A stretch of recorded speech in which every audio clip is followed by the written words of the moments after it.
Welcome to the Gateway, your compass to the otherworldly and magical waters of spirit communication, broadcast live from 107 Public Radio, 107.7 FM New Orleans. I'm your host, CL Thomas. Um, it's been quite a week, hasn't it? There's been a lot going on in the paranormal world. There's a lot of drama going on.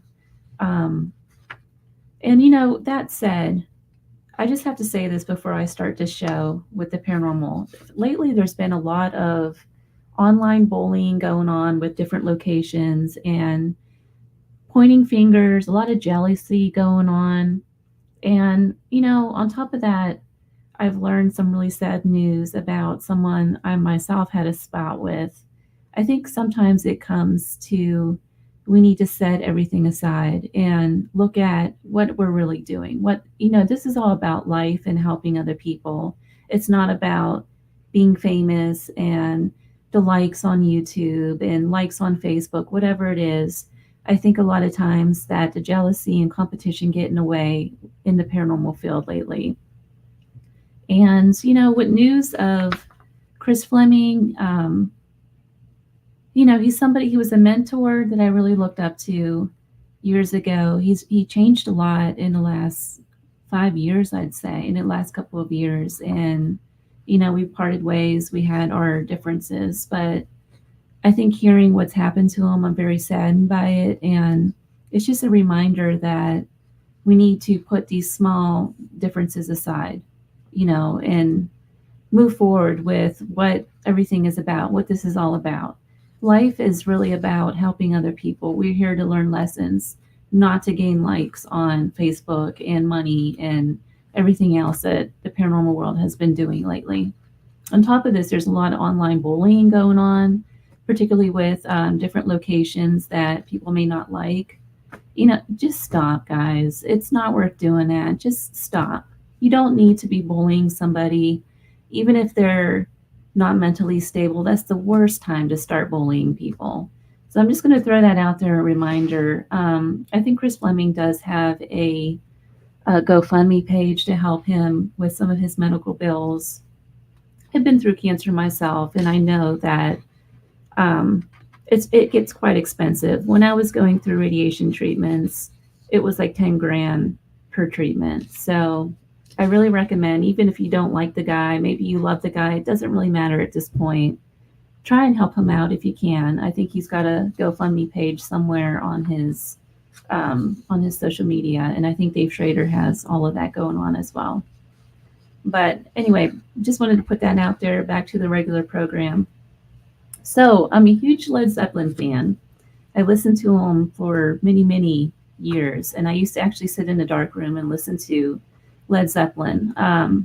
I was a photographer for the school newspaper at my college, and so many nights I would have to stay up and print. This is old school. I used to have to print the photos and develop them myself. And I spent many nights staying up in the dark room playing Led Zeppelin. So years later, I moved to Nashville and actually met Robert Plant a few times in the music industry. But one of the things about Led Zeppelin is that Jimmy Page was very interested in the occult, so much so that he even bought the house that Aleister Crowley lived in. I think it's called Bullskin. But he was a big follower of Aleister Crowley, who lived in this house, and it's right on the hill of overlooking the lake of where the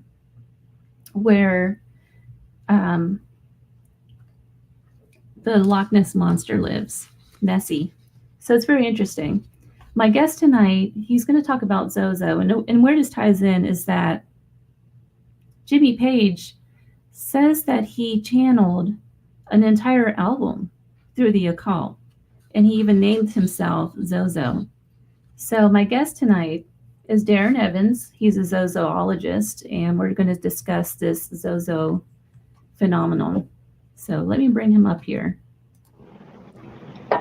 Hi, Darren. Hi. Thanks for having me. How are you? I'm doing really good. I'm recovering from my birthday celebration. I was going to tell you, happy birthday. Well, thank you very much. It was a good one, and we made it through another one, and we're not going to count anymore, but it's been good up until this point. I think, so not to date myself or anything, but I am in my 40s. I kind of stopped counting birthdays after age 38. So That's a I just good been 38 for the last, practice. I've been 38 for the last, I don't know how long now. Exactly. So let's start with you telling us about yourself. How did you get into the paranormal? Well, like yourself, I had an early appreciation for Led Zeppelin. I have quite the collection of Zeppelin stuff, and there was something magical about their music. You know, the way that Jimmy Page would paint with his mystical brush. You know, his wall of guitars, his songwriting, the way that he would infuse the lyrics and the magical talisman of magic days gone by. So I was exposed to Led Zeppelin in my teenage years, and I started dating a young lady who lived across the street from my grandma in 1982. Ouija board or talking board that was found under the house, and as I coined it in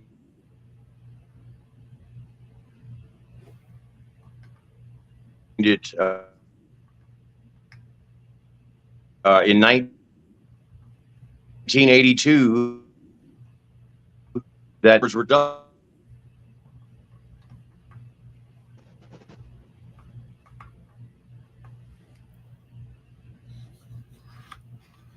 Hey, Darren, I think you totally froze up.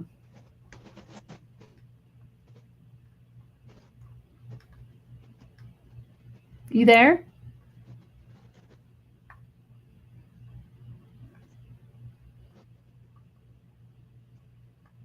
Darren? I can't hear you. Can you hear me? I can hear you, yes.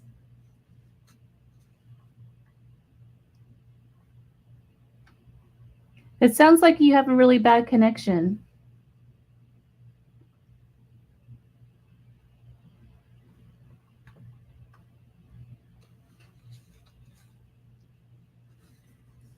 So I'm not sure where Darren went. There he is.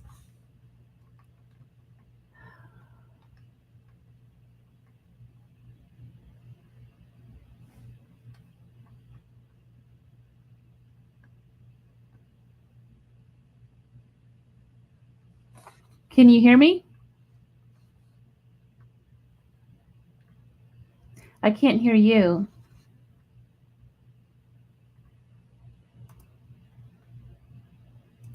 There's back on.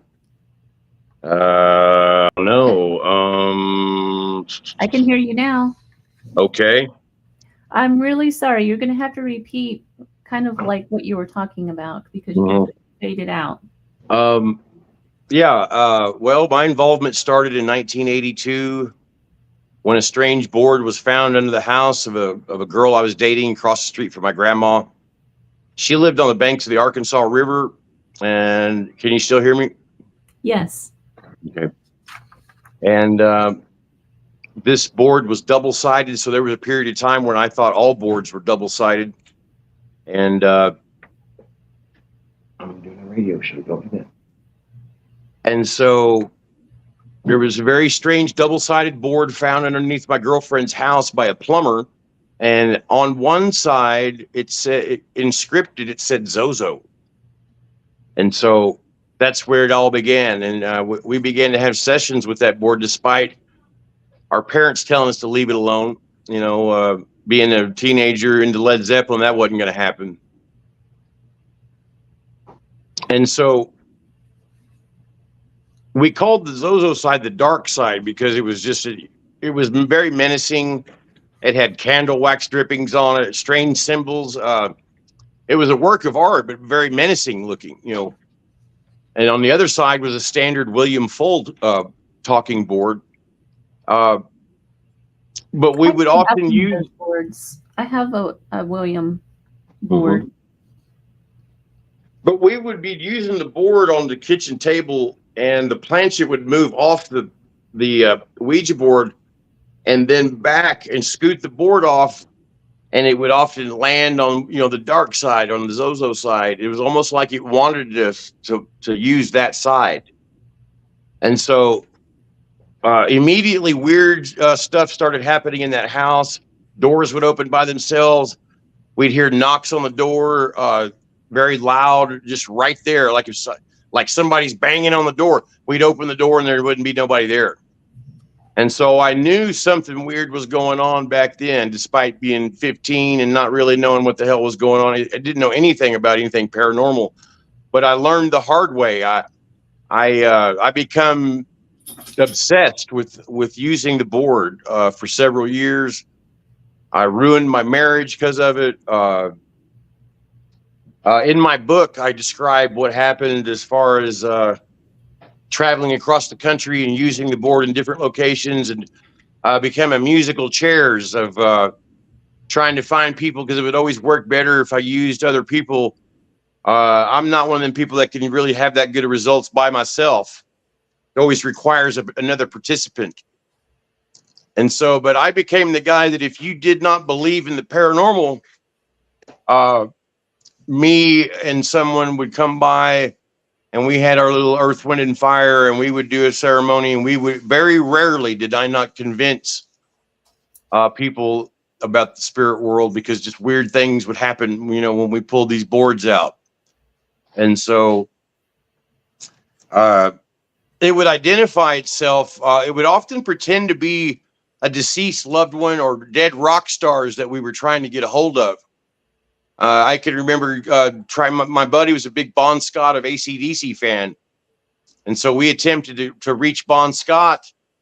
And suddenly the planchette began to act differently. And it began using slang terms in an Australian type of dialect. And so we thought, wow, and we're talking to Bon Scott here. And so was there any indication that you were actually talking to these famous spirits, though? Like, what was the indicator that you were actually talking to Bon Scott?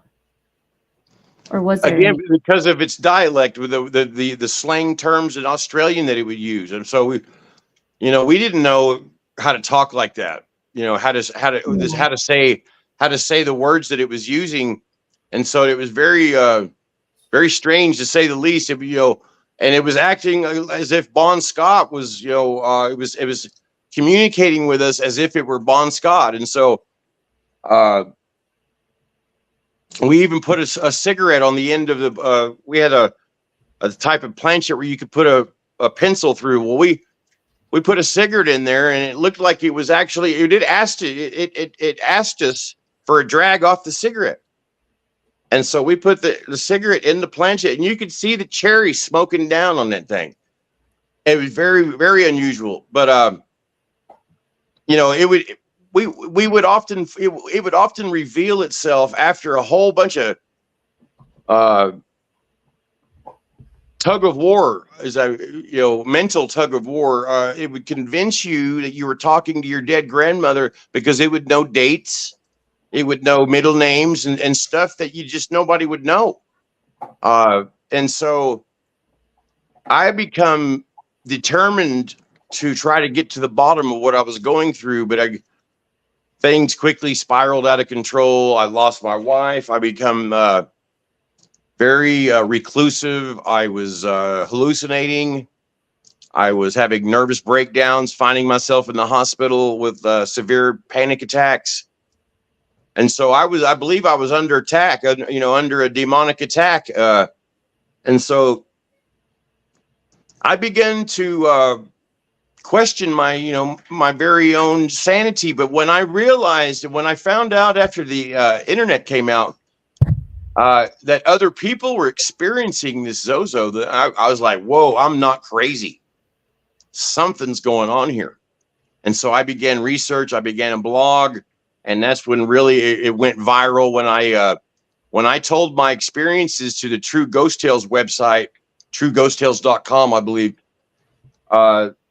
It went viral and it got the attention of some filmmakers in Los Angeles, and they wanted to do a movie based on my research. And so that's where the film I Am Zozo came from. Wow. Which is loosely based on one of my, early Zozo experiences. And so, I didn't realize how far this thing would go, when something goes viral like that. And then for the first time, in modern times, it was the first demonic name that was trending on TikTok. And so, we'd never seen this type of phenomenon, this type of phenomenon before ever. And so I began some serious research into, what is Zozo? What is it? And I was laughed out of chat rooms for years talking about this. Back in 2006, 2007, when I wrote in 2008 to the True Ghost Tales website, I began getting validation because other people were saying, "Hey, I've also experienced this," and I've started to piece together a skeleton of evidence, which formed a bone here, a bone there. Well, they formed a skeleton. I've got some incredible research that has been kind of miscommunicated through the years because of people in the paranormal. For whatever reason, they like to coattail, they like to steal people's research and pretend as if it's theirs. And you had mentioned Chris Fleming, and I've worked with Fleming before on the show Ghost Adventures, and I hadn't heard the news, so I'm shocked. Yeah, it's kind of shocking. It really is kind of shocking to hear that. I'm very sad about that. Andrea Perron too, of the Conjuring fame. I heard she's got cancer. Yeah. So yeah, that's terrible to hear all this.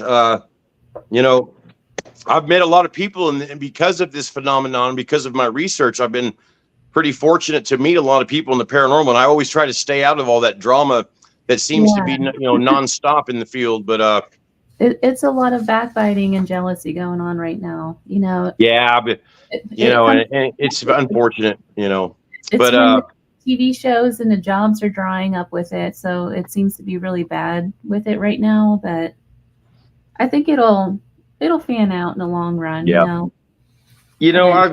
I've been pretty fortunate. I've got a pretty impressive resume, I guess, when it comes to paranormal. As far as I have been on a lot of television shows and coast to coast and radio shows, and I've wrote a book. I've been I hear it as myself in the movie I Am Zozo, and so I've done a lot because of this phenomenon, and it's not something that I can even today that I have my finger on. It's still it's anybody's guess what we're dealing with. Is it a demon? Is it some type of spirit? Is it a tulpa? Is it a thought form? Is it a ghost? Is it what is it? It's very unusual in these aspects. When you start looking at the demonic, and I jokingly referred myself as a zozoologist because everybody is a demonologist these days, and it's true. But I want to back up just a little bit, Darren. And you've been experiencing this phenomenon your entire life, it sounds like. From the moment you found the board and started playing with this board, this spirit that you named Zozo, or named itself for that matter, Zozo, came into your life, and you've been dealing with this ever since. Where are some of the places that you have taken this board to do your experimentation? Well, the board that was found, I was told to get rid of it, or I was being kicked out of my girlfriend's place in Jennings, Oklahoma. And I was pretty obsessed with this board and the results I was getting, and so I didn't want to get rid of it. So I didn't know what to do, so I just took off walking with it, and I walked for a few hours out in the woods until I run across an abandoned campsite. And at this campsite was just all kinds of crazy stuff. But I wound up putting the board in in the trunk of an Austin Healey sports car that was just abandoned out there. And in the trunk, and it didn't have a trunk lid, and so I come back about 2 weeks later to check on that board after I left it in the trunk of that car. And when I opened the trunk lid, rats came pouring out of that, jumping on top of me. They had actually devoured most of that board.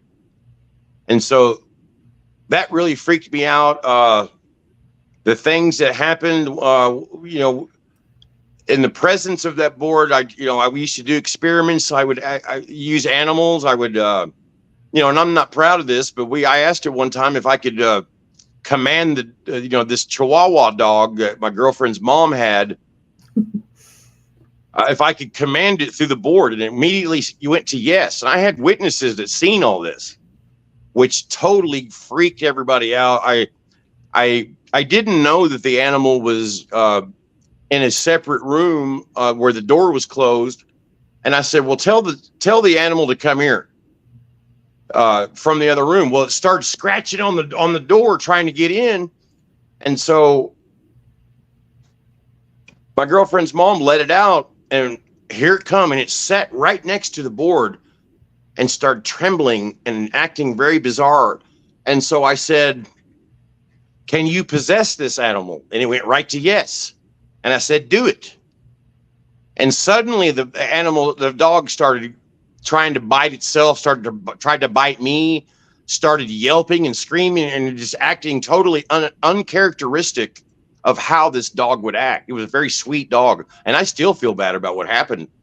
And so I knew, and I mean, it terrified onlookers, And so I told it, I said, okay, command the dog to go into the other room and quit behaving like this, And it was, when you see something like that, I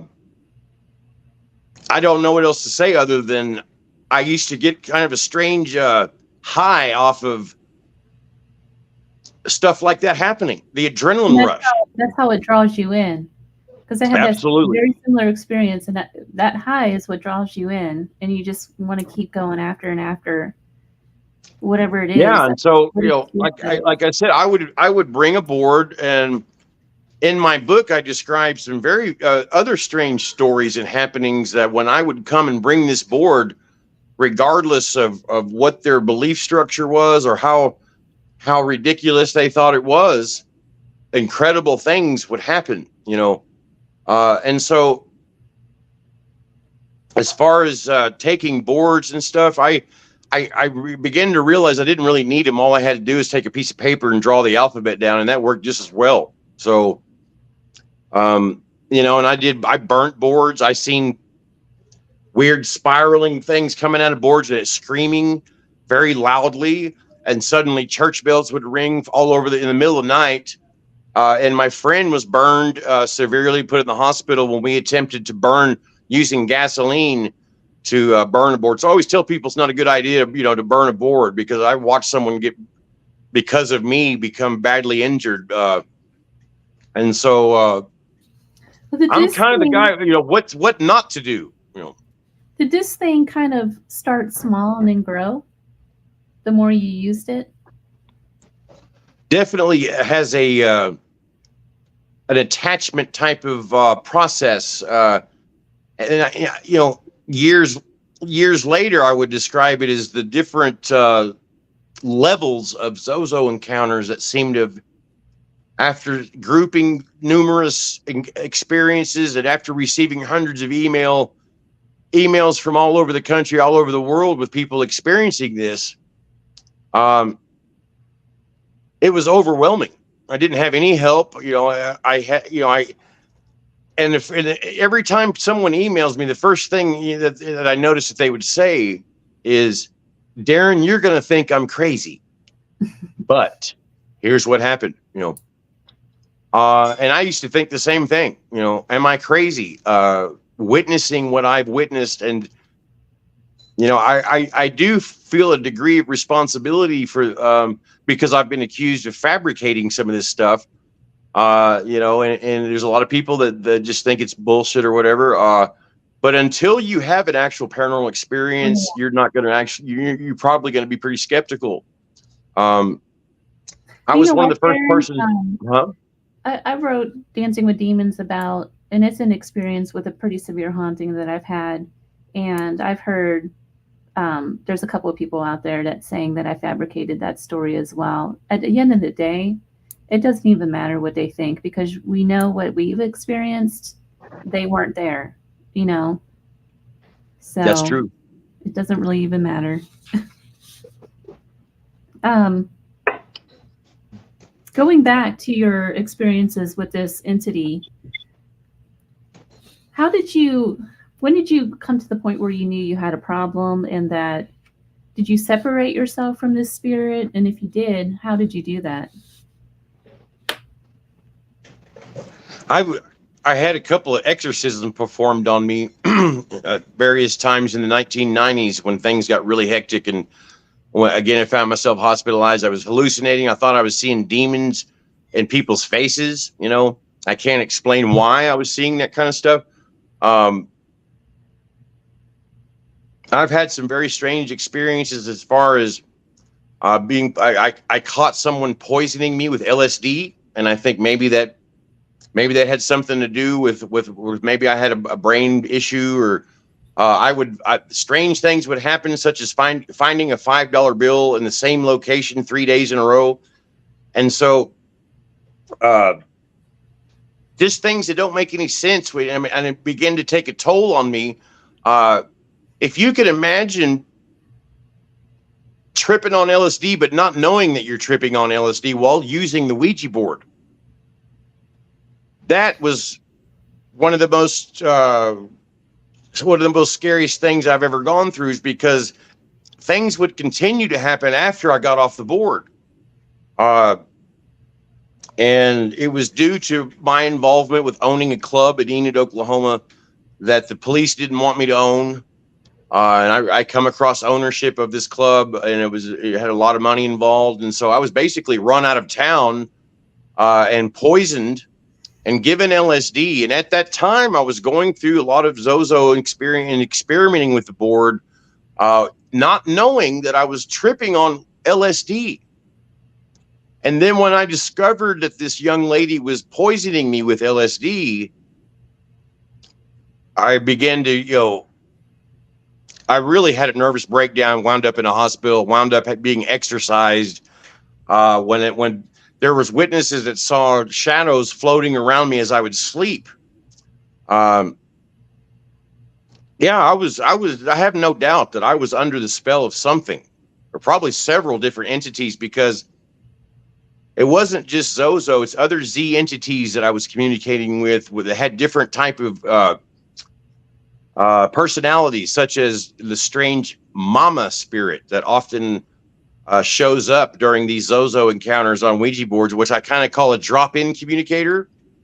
You'll be talking to something, and then suddenly out of nowhere, the planchette behavior will change and go from perhaps just a slow type of movement to an incredibly fast, where you can't even you've got to have someone with a pencil and paper to document what is being revealed on the board, because it's moving at such a speed and intensity that we quickly begin to lose train of thought.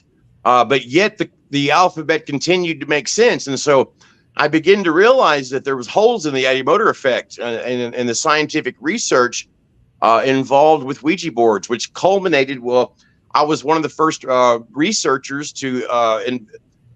I was one of the first paranormal researchers to interview researchers at UBC that were experimenting with Ouija boards in an attempt to tap into the human subconscious. And in that interview, they told me that there were some things that happened that did not make any sense and had with no logical explanation as to what was going on during those experiments with the Ouija board, to which people were able to answer questions of greater truthfulness and accuracy while on the board, as opposed to being asked the same set of questions away from the board. So You know, the mystery of the Ouija board and the controversy continues, because I do believe that regardless of which side of the fence that you sit on, whether you're an unbeliever or a believer, that doesn't change the paranormality of the communication exchange when it comes to when people get on Ouija boards. Do you have to have a board though to communicate with Zozo, or can you call in a spirit like that without the board? That's been asked a lot through the years, and to the point where people were contacting me in an attempt to try to get me to summon Zozo and to tell them how to summon and how to manifest it. And I was highly against that, because I'm not someone that would try to influence someone to become exposed to something like this. I'm not an evil person. I try to be a good person. I've always tried to be good and have morals, and but when you're dealing with demonic, and this is something that I want people to know, especially the skeptical people, that if you go looking for the demonic, you're gonna find it in one way or the other. And I get criticized a lot because I do think that Zozo is a demonic entity. And people are like, well, why do you think it's that? For very obvious reasons. Throughout history, I have located and researched and found so many different references to this demonic word Zozo. That's and here's the strange part. I've analyzed it in different languages and had translations done in several different meanings as far as what is the term, what is the root word, what is the etymology, could it be the power of Zo and not Zozo, which is very the word Zozo and Zoso, the Jimmy Page thing, is very similar. And so there's a lot of word dynamics, and there's a lot of strangeness within the words themselves when we're dealing with the Zozo, the sigil, term, word, character, entity, whatever the hell it is. It seems to have a life of its own. I have found manuscripts from a pre-Zen priest that describes two different sets of demons.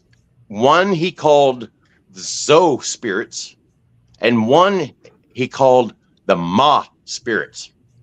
Now, how incredible is that? What kind of coincidence is that this gentleman's teaching his students about the effects, the demonic effects upon these students, causing them to have to rock back and forth when they become possessed by these Zo and Ma entities. Okay, this is the kind of research that I come across, that I can't make this stuff up. One of the early mentionings of Zozo is by an actual saint in a sermon that was found in the Month of the Catholic Review, dated in 1876.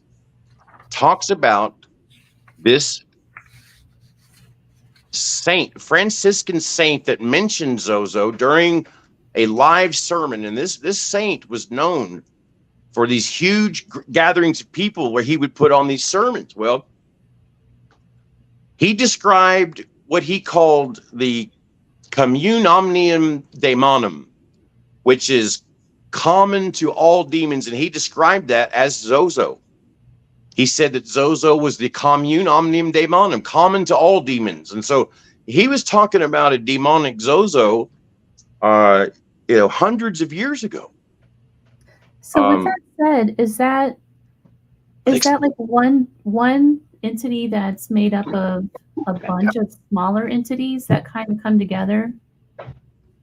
Well, we certainly have looked into that possibility as to, are we dealing with a legion of Z entities? Are we dealing with what I've found in my own experiences and in numerous other experiences that have been shared with me, is that these demons, these demonic type entities, or whatever you want to call them, whatever you want to label them, they they behave in ways that remind me of like a pack mentality of wolves or dogs.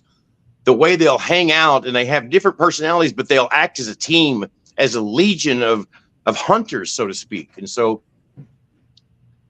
you'll be talking to, these Zozo encounters, and then suddenly, this mama thing will show up and try to gain control from when you were talking to Zozo. And it almost like that mama has that female characteristic, where Zozo is usually male, but those can be reversed. And, and so here's the bottom line.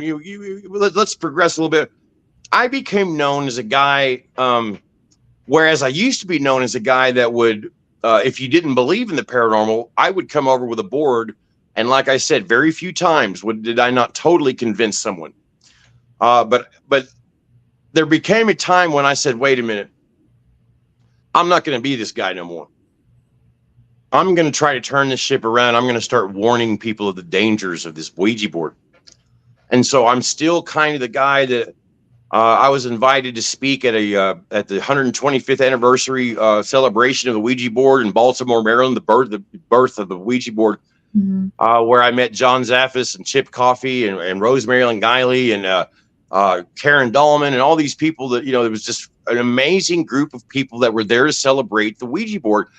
Well, they hired me to speak for last because of my research. And, there were so many proponents of the board. I walked in this motel and I probably seen 100 people using the board, boards.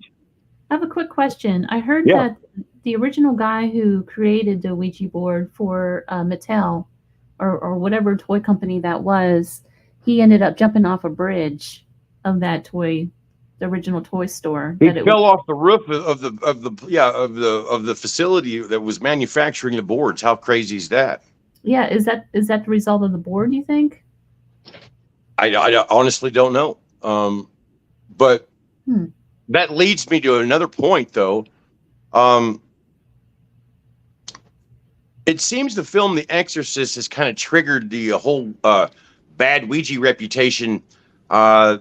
And there's people that, I have arguments with people, but I still, I disagree with some of the proponents of the board on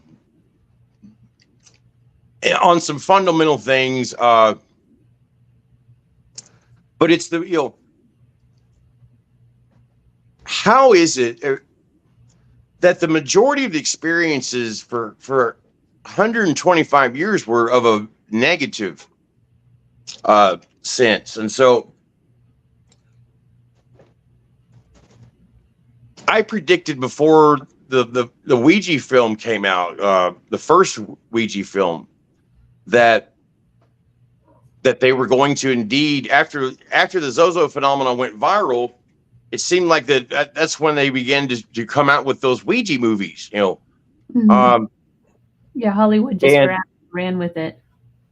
And I was like, why? I discovered a supernatural board. It was based on the television show Supernatural, that the creators of this special board, they left out the letter Z on the board itself.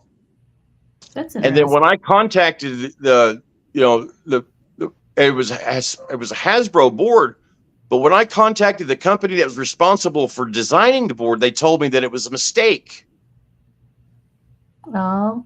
Now, come on, I'm an artist. If I design a Ouija board that I'm gonna design for a huge company, toy company, am I really gonna forget one of the alphabet? No. I think that was deliberate, and I think that I found that to be pretty crazy if they left the letter Z off there. But maybe that's a good thing, but when I started looking at some of the early experiences and looking at, I would scour the internet and looking for cases of this Zozo. And I found them dating back from, the earliest that I've found is from the 7th century. And if it wasn't for a foreign exchange student telling me to where to look, I wouldn't have found it. I had to have it translated from French. But it describes, and it was a prophecy from the 7th century, and it was translated by is a professor of Asian studies, Sagan. I can't remember his name. His name escapes me, but it was a prophecy that mentioned that there was a human being locked in the 7th circle underground in a corridor of copper circles, if that makes any sense. In this prophecy, it said that the king of Yarling was forced to release this human being that was being held in captivity. And when this person was released, all the demons of the world joined forces with this human being and to take over the world. And in this prophecy, when this human being was released, this human being's name is Zozo.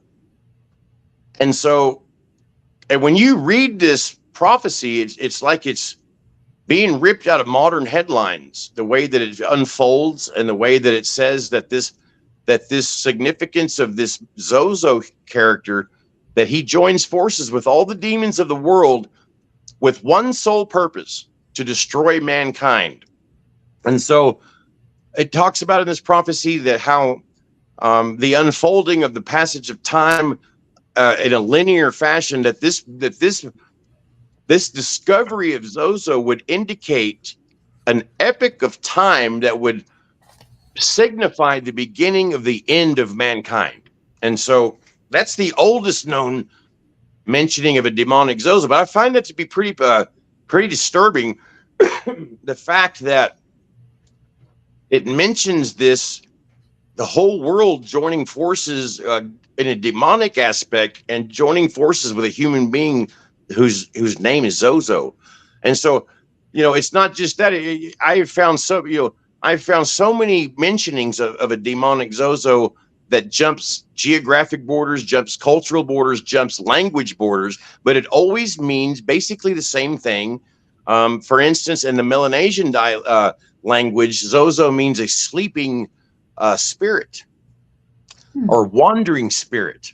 There are the Zozo shamans of Africa that used to experiment with bizarre scarification rituals, and they would drink the blood from their victims. They practiced all kinds of bizarre practices, but they were known as the Zo shamans.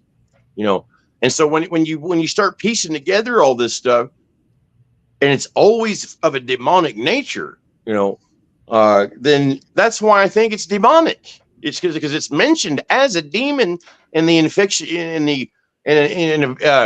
in an early dictionary, infernal dictionary, a magical book based on demonic stuff.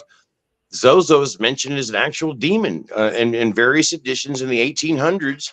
And so when you find bits and pieces like that, you start putting them together and you start realizing you're dealing with something that we don't understand that has power. Only way I know to describe it. So when you look at somebody like Jimmy Page, who buys Aleister Crowley's house, moves in and starts experimenting with, do you think he was experimenting with Zozo? I'd love to sit down with Jimmy and just have him be truthful, What really happened? I think Jimmy knows more than what goes on. I know that he was into black magic, and he was very much into Aleister Crowley. Crowley said that the demons of the Goetia are exist in the mind.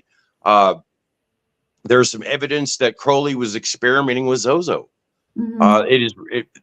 There are photographic evidence of after the Boleskine castle burned down that there was someone had wrote Zozo on the walls of the Boleskine house. There's a lot of evidence to suggest that Jimmy Page was into this. Okay, here's the deal. If you look at the ancient talismans, they would disguise their terminology and their magical words that had power And it was very common for the S and the Z to become interchangeable. And if we look at the different apocrypha, they're very secretive. It's a, it's like what you speak did not know, what you know you do not speak. And so, they would try to keep their secrets. And so do I think that Jimmy Page knew when he was experimenting with, he named himself Zozo, we had the red dragon clothing, this, he knew something, but he run across, and I can't prove that it's connected, but how can it not be when it comes to, if you look at it from a demonic standpoint? I don't think Jimmy's a bad guy. I think he was just involved in a lot of black magic, and he was a big Crowley fan, but he also collected the artwork of Austin Spare, who would sign his artwork Zoe. That crazy. So there's more going on than meets the eye here with this whole thing. You have like a lot of artists that are channeling Zozo. If you look at the letter Z, I've actually done a lot of research on the letter Z. It's actually been eliminated from several languages due to its it was eliminated in early Latin due to the mere pronunciation of the letter Z caused the face to contort like what they called the rictus of death, which was a corpse that was freshly dug up for whatever reason. And that letter Z was deemed an eschatological letter, a letter of prophecy, the horse on Z. There was a lot of people thought that the letter Z was evil. It was eliminated from languages. So it was later reintroduced because it was absolutely necessary. But there's something to this letter Z. It seems to have some type of weird energy transference.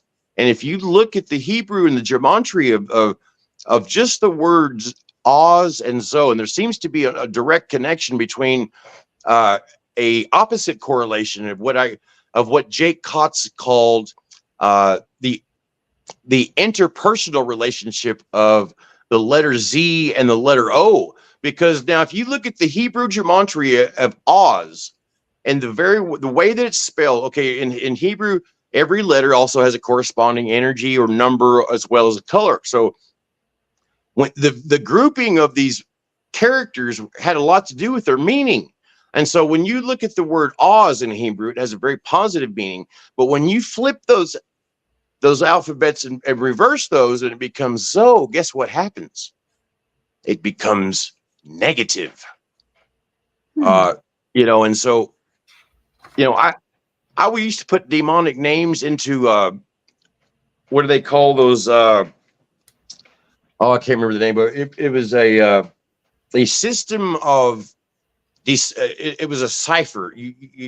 It's like people would disguise words, and then you could throw them into a cipher to disguise them, and then you realize you could later translate them. Well, I fed Zozo into various ciphers, and some actual demonic names spit out, like Apap, which was a Egyptian serpent demon, and Elal, which was a destroyer demon. And so that's I can talk all night about these strange coincidences and connections that I've made. A lot of them is not even in the book. Darren, do you still? It just goes on and on. Have you separated yourself from all of this, or do you still? I don't think I'll ever be able to. Not totally. I've gotten pretty good at not letting it. Like I can feel myself just talking to you, becoming more and more agitated, becoming more and more not agitated with you, but more. How could I describe it? More pulled into this. And it's one reason why I don't do very many interviews anymore, because I used to be obsessed with it to the point of ridiculous, where I couldn't get nothing done. I couldn't work. I couldn't focus on my family. I was affected big time. And I still think that I am. And so, when I use a board, it'll sometimes pop up, and I very rarely do.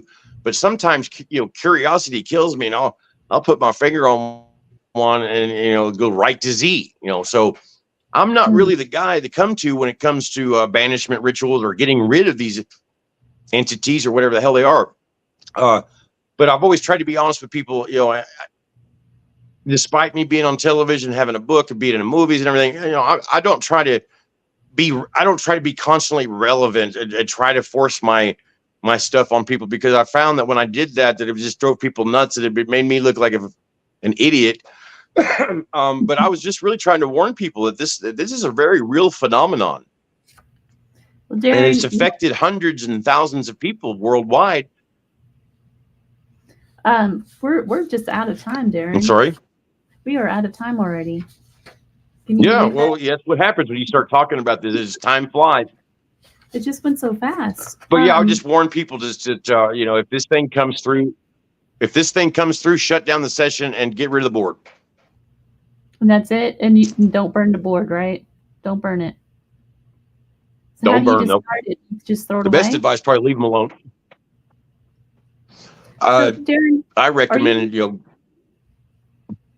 are you working on any books or anything right now? I'm working on 2 books right now, but I'm not. I mean, who knows if I'll ever finish them? But one of them is it involves, the Ouija murder. One of the craziest Ouija murders in history happened right here in Oklahoma, and I happen to know some information about this case. It's incredible that nobody knows. So yeah, we'll see what happens. I wish I was a faster writer, but I hope to get him finished someday. Well, Darren, thank you so much for taking the time to be on the show. Well, thank you for having me. It's been nice to talk to you, and good luck in all your endeavors. Thank you. That was Darren Evans. You've been listening to The Gateway, your portal to the unexplained, the mystical, and otherworldly, broadcast live from United Public Radio Network 107.7 FM New Orleans. Until next time.